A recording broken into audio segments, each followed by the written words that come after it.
but he continued to play with Monkine. And in 1937 he played with Monkine in the Waterford in the Kilkenny County Championship against Dixborough. Monkine won, Dixborough objected, and it went on for quite a long time, the problem and discussions, and eventually they ruled that Lockie couldn't play with Monkine, he would have to play with Waterford.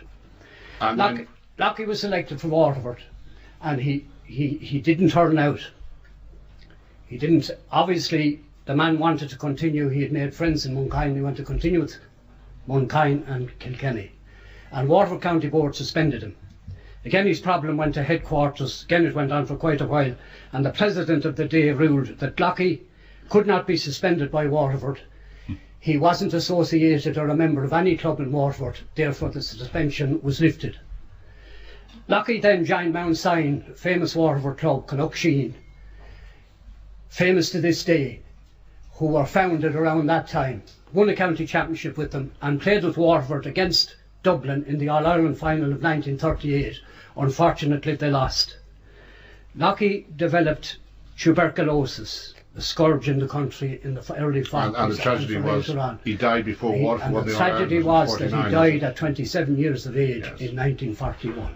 All right, Lockie Byrne, he managed to be both, it didn't affect him. Now I'm welcoming Patrick J. O'Connor to the programme. He's author of Seeing True Counties, that's Geography and Identity in Ireland, at the University of Limerick. Patrick, you've been listening to this conversation.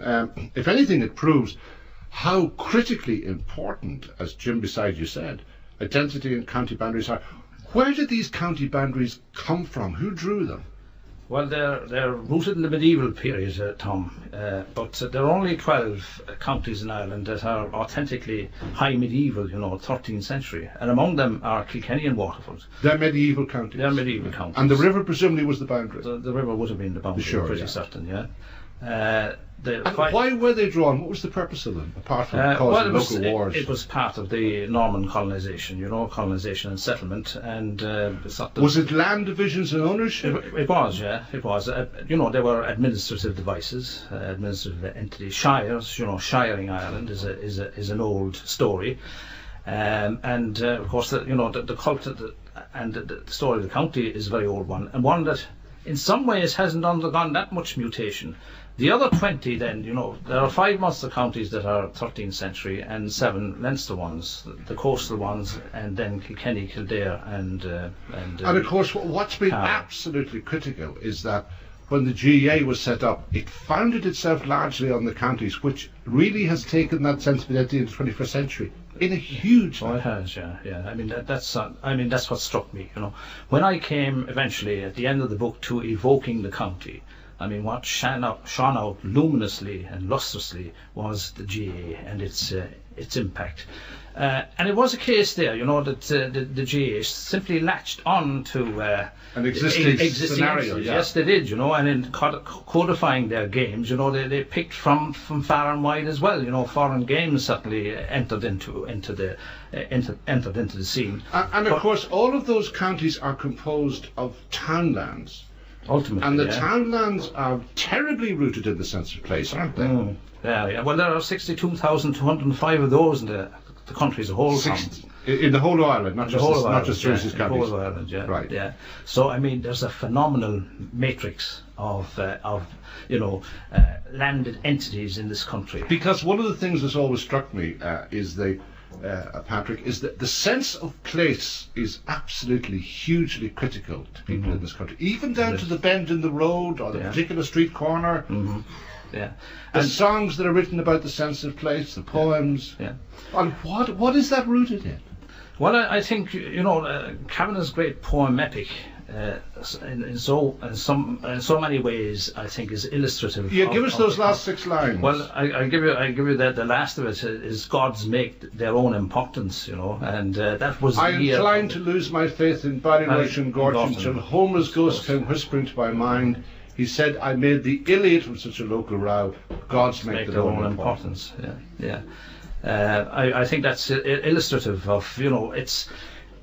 And I mean, things are particularly critical at the edge, at the boundaries, at the march, Right. I mean, disputes at the edge. That's where the identity plates rub up against each other and cause the earthquakes. That's it, yeah, absolutely. Yes, sir.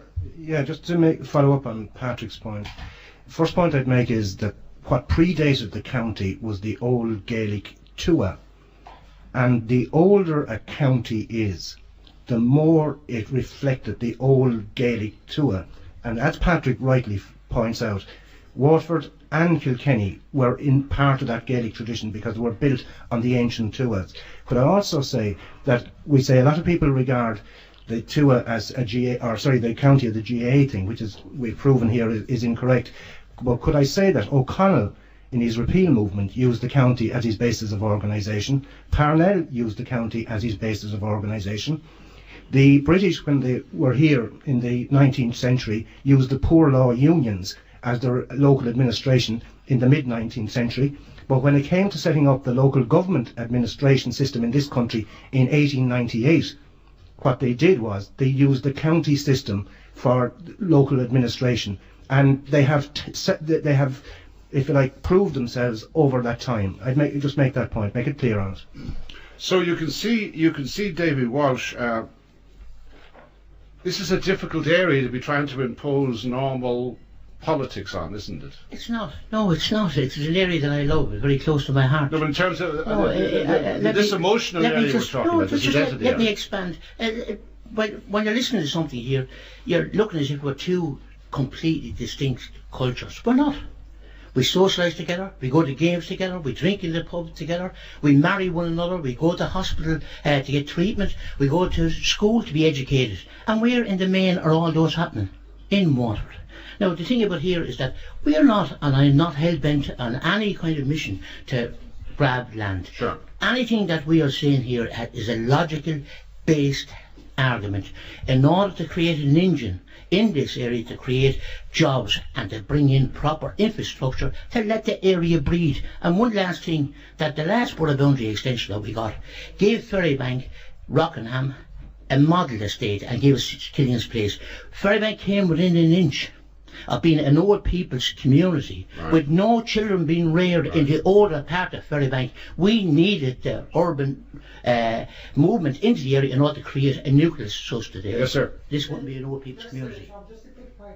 Talking to the microphone, please. Just a quick point on a previous comment there. There's nobody here to down Waterford tonight. We want to work with Waterford. But that doesn't involve boundaries. We can work together, we can plan the area together, we can meet, we can do all of this. Boundaries shouldn't come into that. We should be well big enough to do that without changing boundaries. Paddy Buggy? But just one more comment. Yeah. On the only consultation Kilkenny people have had to date is on the proposal, and we received, I think there was about 10,600 submissions from Kilkenny opposing this. Now that's a lot in itself, and it makes a big statement. But I suppose a bigger statement is the fact that there was no submissions, as far as I'm concerned, for the proposal sent in. Now that's a big statement. Paddy Buggy? Tom, I just want to emphasise that Kilkenny people like Waterford. In fact, they love Waterford. I spend 3 months of the year in Tramore by the seaside. Kilkenny's landlocked. And if we lose this extension, we'll have no entry to the sea at all. The port will be gone. We won't even to get out by a river. Now I want to say something else that might help Waterford people to understand how we feel, or how Kilkenny people feel.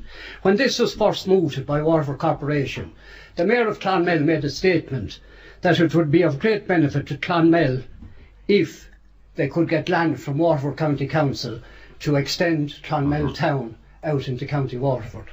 And the reaction from Waterford was exactly the type of reaction you're getting from Kilkenny people here tonight. Patrick O'Connor, I mean... So I'd ask them to understand our position.